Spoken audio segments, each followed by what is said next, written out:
Over the years, I've watched lots of videos and read lots of articles and even been to a few calling seminars trying to learn more about duck calling, trying to be a better duck caller in those days when I was learning how to call. There's so many people with so many ideas about duck calling, and there's lots and lots of rules that they say you have to follow, things to do, things not to do. Call them on the corners, they'd say. Call at their wingtips and at their tails. Don't overcall ducks. But what happens when you follow all the rules and then you still don't have a good day? You see a lot of ducks, but you just can't get them to come in. Well, you can go home empty-handed, or you can get outside the box and do something different. Use your duck call to get the birds to come to you. That's what we're talking about today on Surviving Duck Season. Surviving Duck Season, offering you the best waterfowl content. Subscribe to this channel, click the notification bell, and don't miss any of our great content. Presented by Mojo Outdoors. Hey everybody, thanks for watching. Now today is a tip video on duck calling, but before we get into that, I want to talk just real quickly about some other content that's on our Surviving Duck Season channel. We got lots of great videos if you haven't looked at them.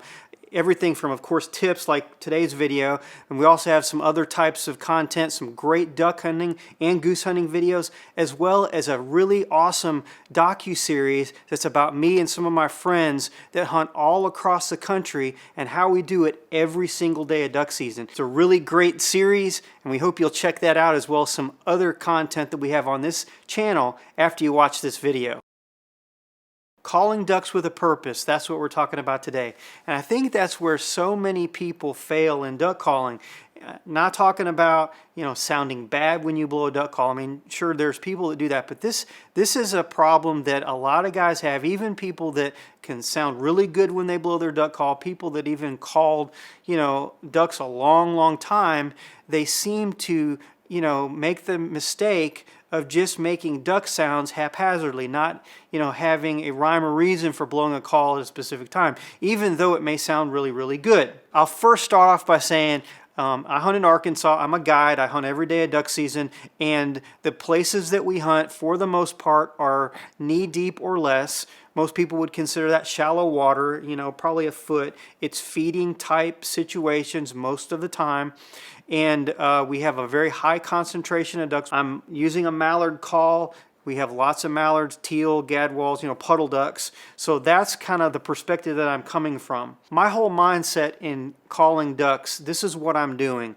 I first am attracting ducks from, a long way off, get them interested in coming towards me, and then from that point on, I'm focused solely on getting the birds lined up so that they can come into land. That's the whole deal. And if you can put that in your mind about that's what your purpose is, then you can be a lot more purposeful in your calling.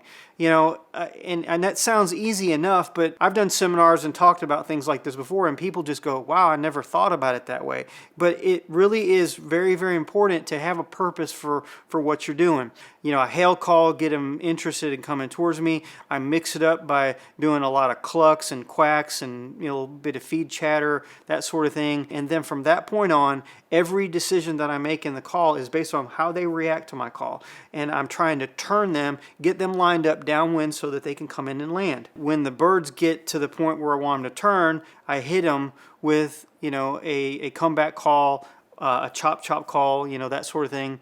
If you call at them too soon in the circle, then they wind up turning too tightly, and then they circle funny, and so then that prolongs the amount of time that they're going to be circling around you. The other problem is your circle is too tight, and they wind up circling right over the top of your head, and so then they can see you, they can see your blind, that sort of thing. So the whole idea is you want to get them circling in the right trajectory to where they can get lined up as soon as they possibly can so they can come in for a landing. And the more times they circle, the less chances that you're going to have of them coming close enough for a shot. I know that, for myself, and have been in this situation a lot of times, and I'm sure you have too, where you get in this perpetual circle where the ducks keep circling and keep circling and keep circling, and what's going on? Well, obviously there can be other factors besides just not calling properly. It could be your decoys or something like that, but so many times it actually is the calling. It might be that you're not calling properly. It might be that you have buddies hunting with you and you're not calling as a team. And so that's the biggest problem that I see that most people have, is that they're just, you might have one guy that's doing the right thing and other guys that are making calls at the wrong times, and it gets the birds messed up. They won't circle properly, and then you never do get them to come in.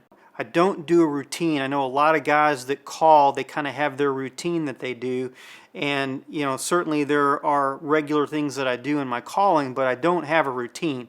Once they start working my location, then I'm trying to get them to turn at a specific point so that they'll start the circle at the right time. If you can't get the birds to turn when you want them to, sometimes you got to change something up. You got to be more aggressive. You got to be more loud. You've got to make your cadence a little bit faster. Sometimes you need to be a little slower. Changing it up just a little bit may be exactly what's needed for them to, to come in. You can't be afraid to get on them pretty hard sometimes. Sometimes that's what is needed. Sometimes a very aggressive comeback call, that very aggressive chop call will turn them and to come at you the right way. But as far as timing the turn, it's really an experience thing. Most of the time a duck is not going to turn on a dime. You've got to call at them and give them time to react to what you're doing. Once you see how the birds are going to react to your calls, you'll know, when it works one time, oh, that's how it works. So, let me try that. Now let's talk about getting outside the box. What happens when you try those things? You can't even get a duck to hear you, look at you. They fly past like you're not even there. It happens to all of us. Multiple times throughout the season, you find yourself in days that you just can't do anything with them. And so now it's time to change things up.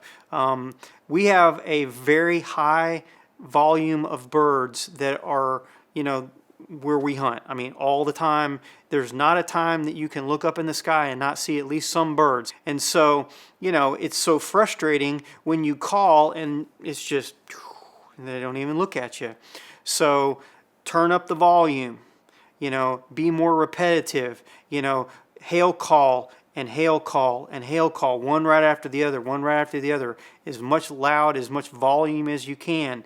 And sometimes it's enough to turn them. It works a lot.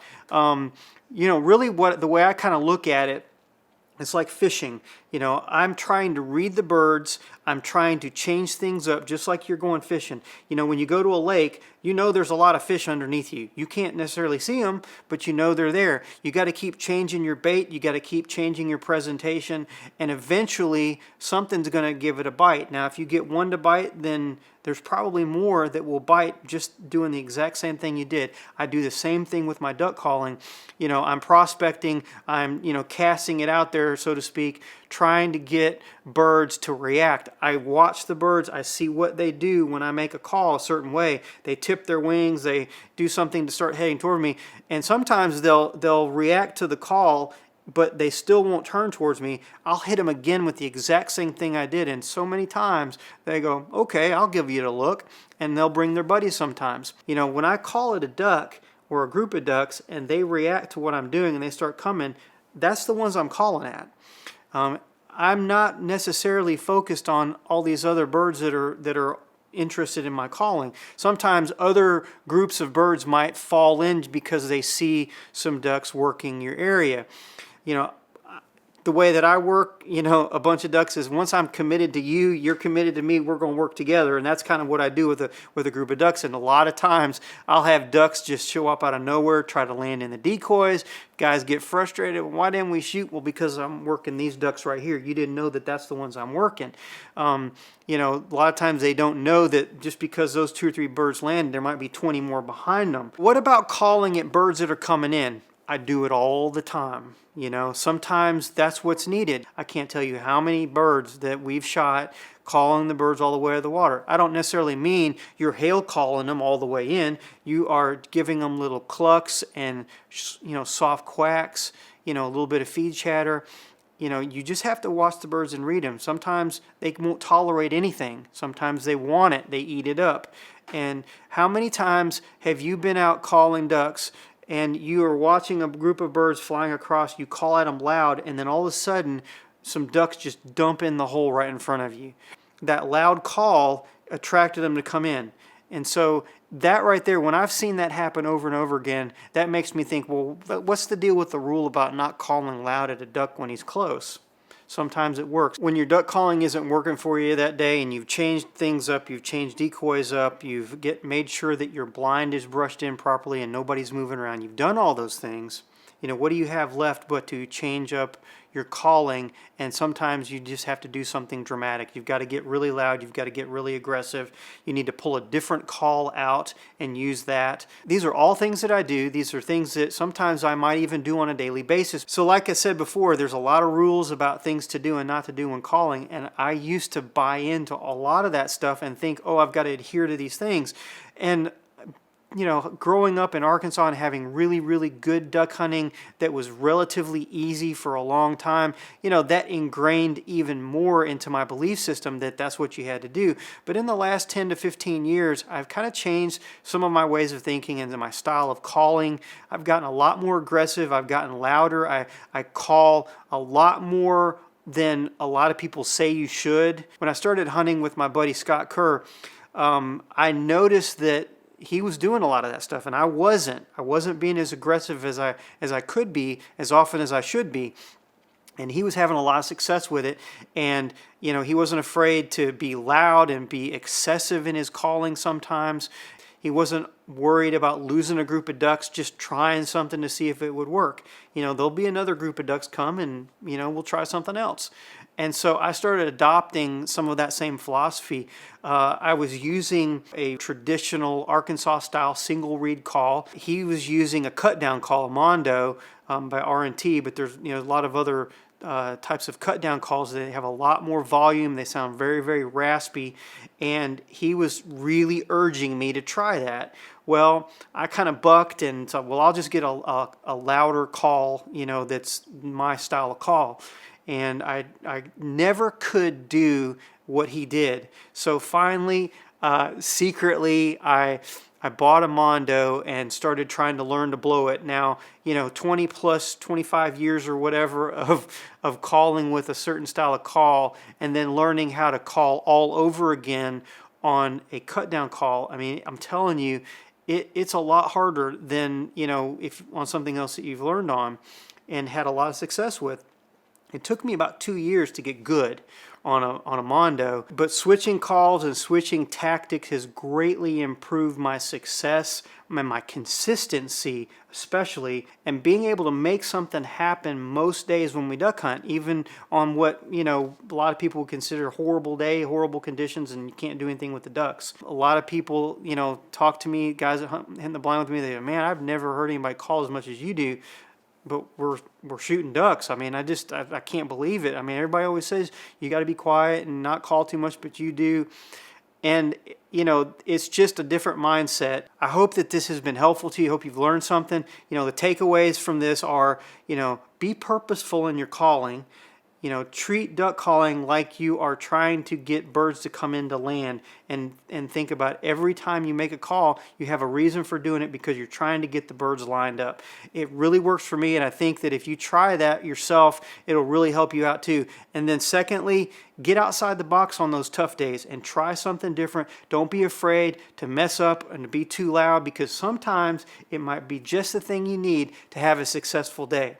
So tell me what you think about these tips videos. Do you like us doing these tip videos? If you got a suggestion about another type of video you'd like for us to talk about, if you do, put it in the comment section below. I'd love to get your feedback, and love to know what you think about the videos that we've been doing so far here on the Surviving Duck Season channel.